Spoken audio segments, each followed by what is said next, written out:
Welcome to this week's AutoAudiography. I have a very special album I'm going to be talking about today. But first, a few things. I went to the dentist today, and I don't know if anybody else is aware of this. If you're in the dental field, I imagine you will be.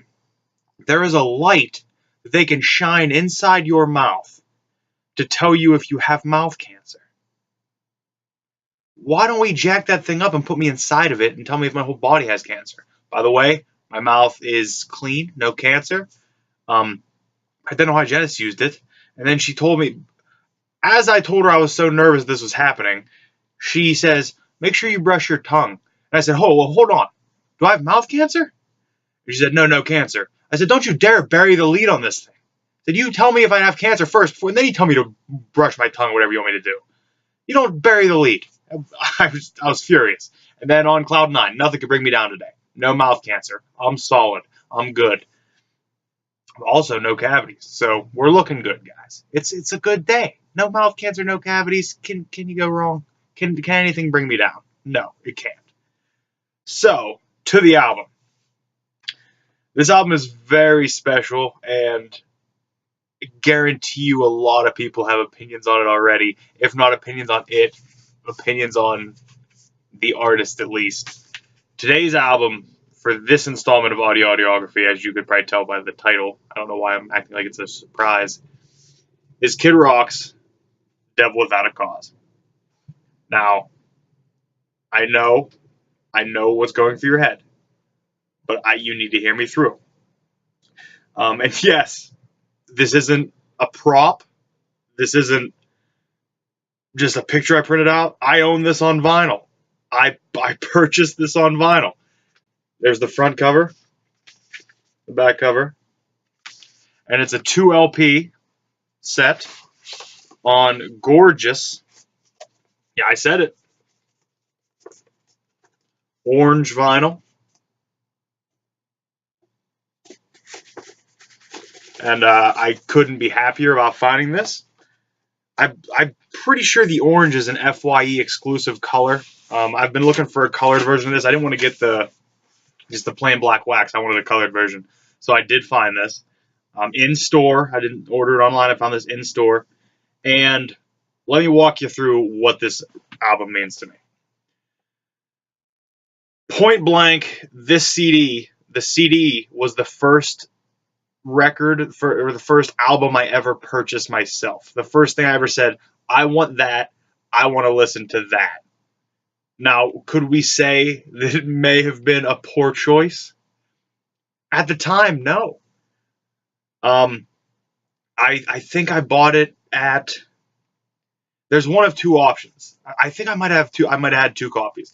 I either purchased it at a flea market, or I got it from Columbia House when they did their like 14 CDs for a penny, and then you had to buy so many throughout the year. I never bought any more, so eventually my parents had to pay a shit ton of money, which doesn't make sense. Why didn't they just buy CDs? Whatever, we'll get to that. Never in my own life by myself sometime. But this was the first CD I ever bought. It was, I imagine, right after Ball with the Ball came out.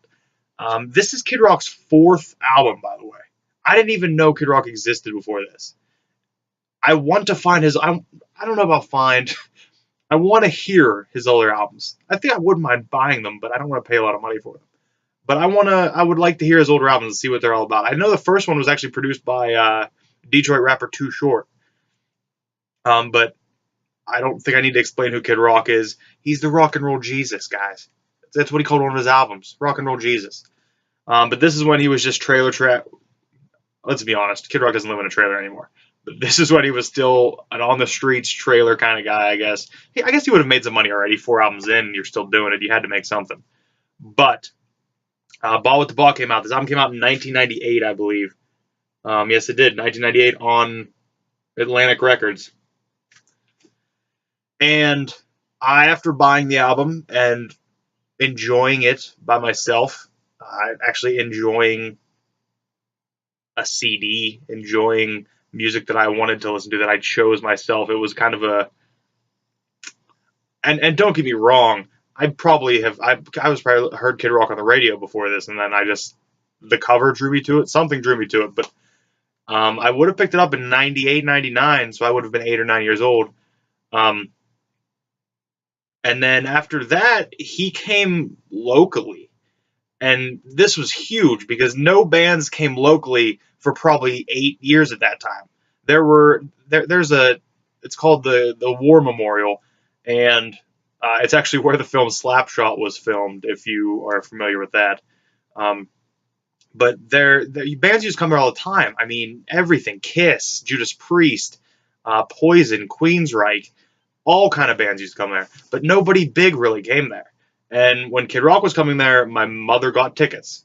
I think it was myself, my mother, my aunt, and my cousin, I think, went. Um, so me and 3 women, basically. Well, my cousin wasn't. Well, my cousin was a year older than me, I think. But that would have been. I tried to look it up. I tried to figure it out. Um, it would have had to have been around 2000, 99, 2000. So I would have been 9 or 10 years old. And imagine a 10-year-old. We'll just give the benefit of the doubt and say 10. A 10-year-old at a Kid Rock concert. Imagine how many boobies there were around. I still remember an awkward interaction with my aunt asking me if I understand what's happening. And I also remember an awkward interaction of me staring at a cage dancer, just shirtless cage dancer. I believe Buck Cherry opened up for him. Buck Cherry were nobody at the time.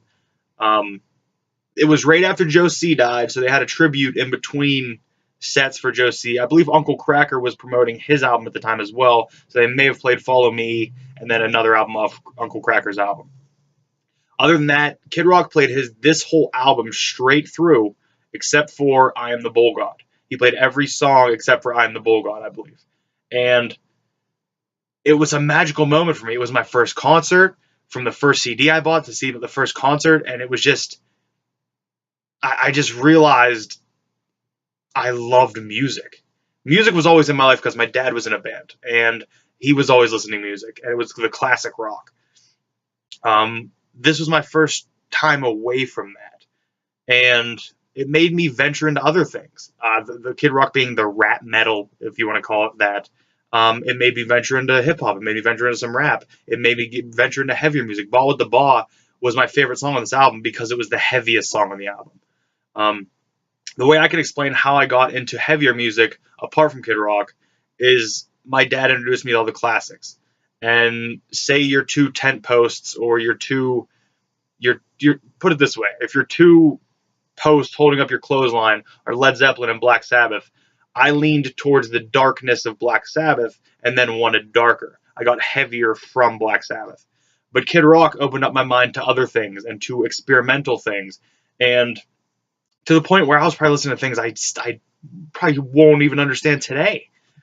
But this was so important to me.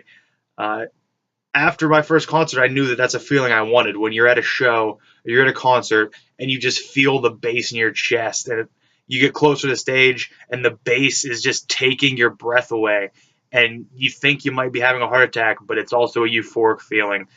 And that's the feeling I have with Kid Rock. That's the feeling that I'll always have with him because it was my first concert. As much as I dislike his current stuff, you got to give the guy credit. He's making money. The guy succeeded. He made it. And I'll forever call him Rock and Roll Jesus, ironically. But I loved this album. I loved going to see him. I haven't spun this yet. I think it'll get its first spinning.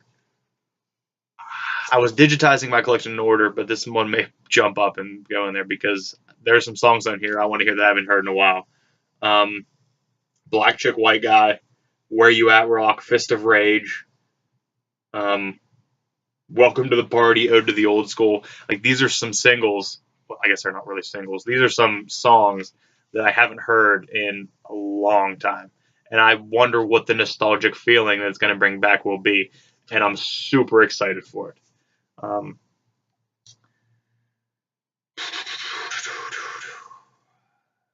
Anytime Cowboy or Ball with the Boss still comes on the radio, I still get super pumped up. I believe Cowboy may have been the first song I ever knew all the lyrics to. Not only am I showing a little bit of my age here, I'm showing a little bit of my hillbilliness, if you will. Um, and I also think that maybe enjoying Kid Rock from the beginning and then seeing him get turned into a joke almost made me rebel against pop music. Because there was many years there where if it was on the radio, to me, it wasn't worth listening to. It was stupid. It was mainstream. And as much as even if my ear liked it, I forced myself not to like it. I've evolved past that now, and I'm actually a good pop song grabs my heart. A good pop tune. If there's a catchy pop tune on, I'm sold. I like a catchy hook. I just like I like what my ears like. I can't stop my ears from liking something. But Kid Rock's "Devil Without a Cause" it went platinum probably twice. Let's be honest. This thing sold. Um, Let me know what you think of this. I want your honest opinion on Kid Rock as a Kid Rock as a human being. Even Kid Rock as a human. Kid Rock as an artist. This album in particular. Um, what you think about a 10-year-old being at a Kid Rock concert? Got to give my mom credit for that one. Thank you, moms. She'll never watch this. She doesn't know how to use a computer. But another big thing for this was that it was not only was it my first CD, there was a censored version out there, and you heard all the censored versions on MTV or on the radio. But when I got the CD, it was parental advisory. I remember there was a conversation with my parents about if I should be allowed to listen to it. I don't know. I don't remember how that conversation went. Obviously, I listened to it, and then I got taken to his concert. So something had to have happened. Something went right. Somebody fought for me.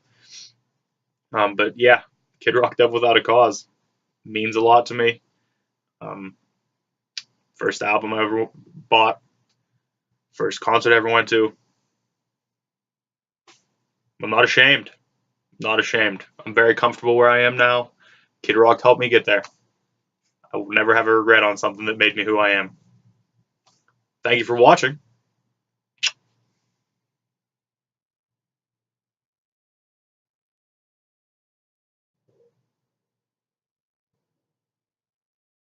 Devil Without a Cause.